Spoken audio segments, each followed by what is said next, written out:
بسم اللہ الرحمن الرحیم۔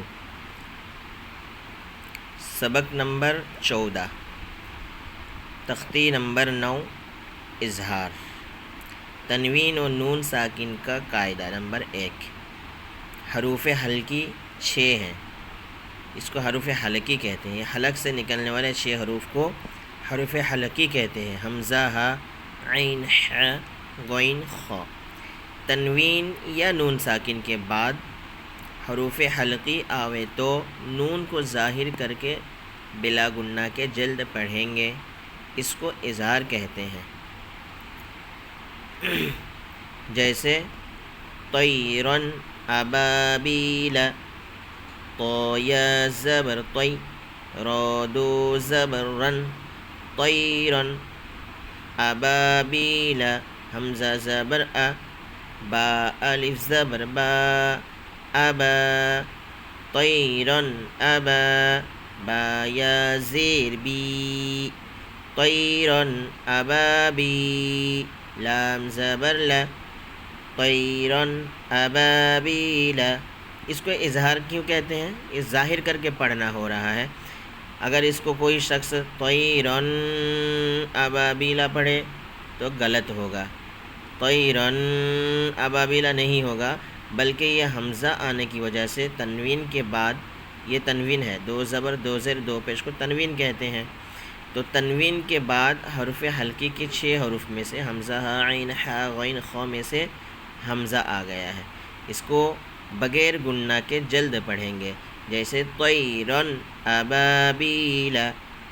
اسی طریقے سے نارن حامیتن، اس کو نارن گنہ نہیں کریں گے کیونکہ یہ تنوین ہے، اور تنوین کے بعد والے حرف حلقی کے 6 حروف میں سے حمزہ، ہا، عین، ح، غین، خ میں سے ح آ گیا ہے، اس لیے یہاں پر گنہ نہیں ہوگا بلکہ بلا گنہ کے جلد پڑھیں گے۔ جیسے نارن حامیتن، اس کو ہجا کریں گے، نون الف زبر نا، را دو پیش رن، نارن، ح الف زبر ح، نارن ح، میم زیر می، نارن حامی، یا زبر یا، نارن حامیہ، تا دو پیش تن، نارن حامیتن۔ لمن خشیہ، اس کو لمن خشیہ نہیں پڑھیں گے کیونکہ غلط ہو جائے گا، اس لیے کہ یہ نون ساکن ہے، نون ساکن کے بعد حروف حلقی کے 6 حروف میں سے خ آ گیا ہے، یہ حروف حلقی ہے، حمزہ، ہا، عین، ح، غین، خ۔ اور یہاں قاعدہ کیا ہے؟ تنوین یا نون ساکن، جیسے تنوین یہ 2 زبر 2 پیش، یہ سب تنوین ہے، اور نون ساکن جس نون کے اوپر جزم ہو، ساکن ہو، اس کو نون ساکن کہتے ہیں۔ تو یہ نون ساکن کے بعد خ آ گیا ہے، اس لیے یہاں پر بھی گنہ کے بغیر پڑھیں گے۔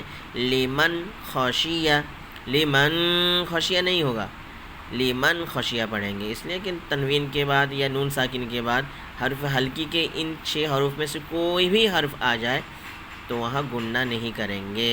لمن خشیہ، لام زیر لی، میم نون زبر من، لمن، خ زبر خ، لمن خ، شین زیر شی، لمن خشی، یا زبر یا، لمن خشیہ، من غیرہ، میم نون زیر من، غین یا زبر غی، من غی، را زیر ری، من غیر، ہا کھڑی زیر ہی، من غیرہ۔ یہاں پر بھی بغیر گنہ کے جلد پڑھے ہم نے۔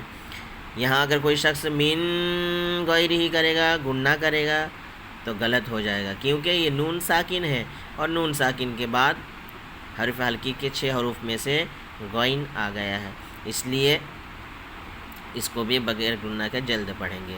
من غیرہ، یومئذ علیہا، یومئذ علیہا، یہاں پر بھی اگر کوئی شخص یومئذ علیہا پڑھے تو غلط ہو جائے گا، کیوں؟ اس لیے کہ یہ تنوین ہے، تنوین کے بعد حروف حلقی کے 6 حروف میں سے عین آ گیا ہے، اس لیے یہاں پر بھی بغیر گنہ کے جلد پڑھیں گے۔ یومئذ علیہا، منہ خطابا، یہ سب ہجہ کریں گے آپ. منہ خطابا، یہاں پر منہ نہیں ہوگا کیونکہ نون ساکن اور نون ساکن کے بعد حرف حلقی کے 6 حروف میں سے ہا آیا ہے، اس لیے یہاں پر بھی بلا گنہ کے جلد پڑھیں گے. اس کو اظہار کہتے ہیں، اظہار حلقی. منہ خطابا من عین آنیۃ، یہ من عین، یہاں من عین گنہ نہیں ہوگا. کیوں؟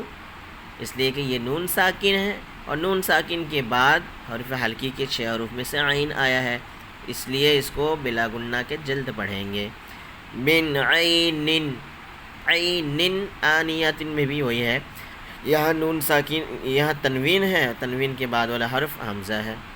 تو نون ساکن یا تنوین کے بعد اگر حرف حلقی کے 6 حروف میں سے کوئی بھی حرف آئے تو وہاں گنہ کریں گے نہیں، بغیر گنہ کا جلد پڑھیں گے.